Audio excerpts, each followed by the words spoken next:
Irish mossing in Scituate is responsible for the fact that we have the largest Irish per capita population in the country.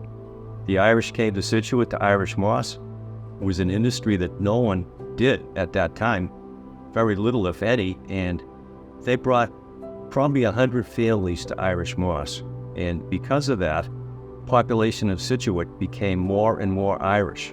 It was a family enterprise where the women would work on the beach. They used to call them the Red Petticoat Brigade because that's what they wore, which was typical, which what they did in Ireland, actually.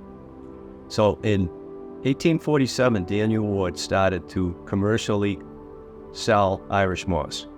And he would sell it in Boston, and it was used for a lot of different products that we'll get into later. But because of him, the Irish just kept coming. Later on, different things brought them to Scituate, but one thing stayed constant, the Irish did love Scituate, for sure.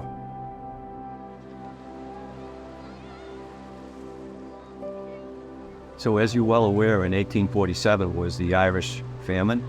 So a lot of Irish did come to the United States as immigrants, and Daniel Ward found work for them. Scituate was a little less, I don't know, maybe more tolerant than other places. So when the Irish came, they weren't really ostracized like they were in Boston and other places. They actually brought jobs and employment to Scituate. People had to make breaks for mossing, boats, barrels to store it in, mossing sheds. So they created an industry, and it benefited Scituate greatly. When you have, say, over 100 families involved in Irish mossing, even though it's only in the summer, it's a great boom to the economy. Later on, they would harvest kelp. A lot of farmers use seaweed in their gardens, which was very good for crops. And in the winter, they worked for Mass Humane and maybe later on the U.S. Life-Saving Service. A lot of shipwrecks, as we discussed earlier, were in the winter, and these people were mossing, and that's what they did.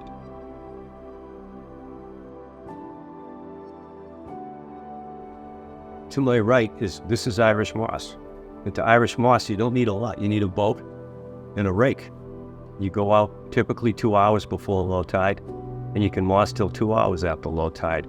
You bring your moss to shore, and then you would lay it out on the beach, wash it, dry it, wash it, dry it, and eventually it would go from a dark red to almost amber colored like straw. And that was when it was done. Then you would put it in a barrel, store it in a mossing shed till you took it to market. The labor was usually involved with processing it.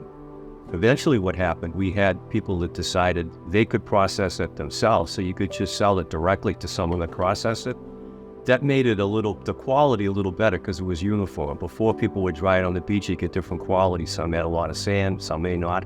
But when they decided to sell to someone that processed it, like Mr. Conroy and Mr. Russo, it was a much better product and it was more marketable.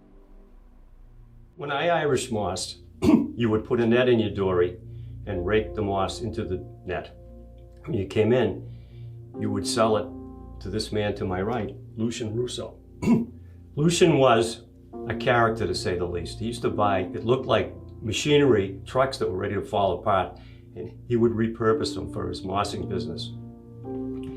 He went to Wentworth. He had a degree from Wentworth, and he actually was a whiz with hydraulics. So he had an old tractor with mechanical arms that ran on hydraulics, and he would pick up the net from your boat with the moss in it, and he had a scale attached, so it would weigh your moss, and then you would pull a slip knot at the bottom and dump it into his truck.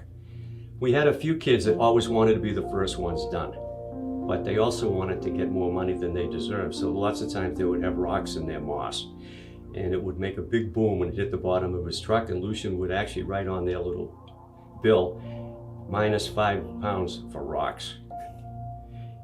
My father told me an interesting story about Lucian. They were actually good friends, and someone was stealing Lucian's firewood from his firewood pile. So he drilled a hole in one of the logs and put some gunpowder in, plugged it, put it back in the pile. When the person burnt it at his fireplace, there was a little explosion and it blew ashes all over his house. That's Lucian. Good guy, but really don't mess with him. Behind me is Mim Flynn, who is considered the queen, the mossing queen, I should say. She started at 8 years of age, and she would go out in a little boat with her rake and moss, and she did this for years. She eventually, at one point, made $40 in a day, which was a lot for them. She'd go out, sometimes her dog would be in the boat with her, and it's really a cool story. She made national press all around the country. Everyone was interested in this little diminutive girl that went out in Irish moss with all the guys.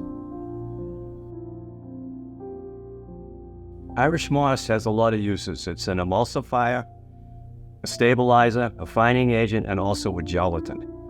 Some of the products that it's used in, you may be surprised. Toothpaste. It keeps toothpaste together, so when you squeeze the tube, you don't get a shot of liquid and it's solid left behind. It's used in ice cream that makes it basically creamier.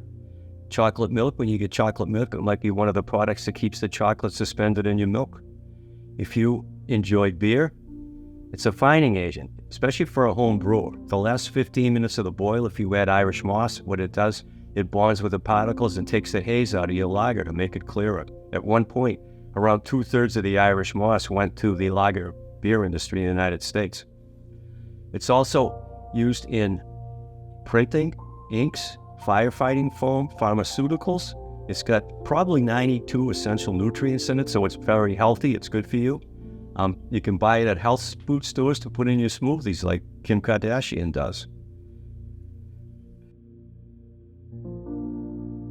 So as we discussed in 1847, Daniel Ward started harvesting Irish moss in Scituate. That went strongly until July 19th of 1998, when the last load of moss was taken from Scituate.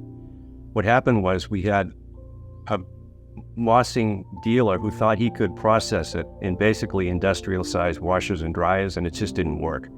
So that was the end of the Irish mossing industry in Scituate. It went overseas, the Philippines, Southeast Asia, different spots, and what they do is they actually make concrete beds, and they harvest the moss from that. It's like mowing a lawn. It's still taken in Nova Scotia, some places in Maine on a smaller scale, and we actually have someone in Scituate that's reviving it, Hawk Hickman, who goes out in Irish mosses and basically has a small spot to process it, and he sells it to a health food company.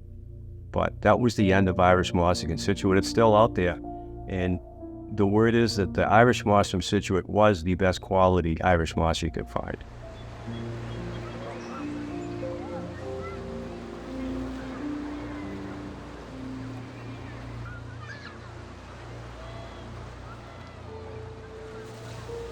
Scituate is the most Irish, as we've talked, and that is basically due to Irish mossing. The Irish came, they started an industry, and they stayed, and more Irish came, and more Irish came, and more Irish came. They settled in First Cliff, which was not a good place to settle at that time. Times have changed. Now it's probably the most expensive place to live in Scituate. And they married different Irish families, married amongst each other, the Dohertys, the Wards, and Scituate's Irish legacy is still going on, as you know, and we have a big parade every year, and I think you can say that Irish mossing plays, if not the biggest, one of the largest reasons that we have such a large, vibrant Irish community. My wife says all you have to do to go down Scituate Harbor and yell, "Hi, hey Murph," see how many people turn around. Be surprised. We have a lot.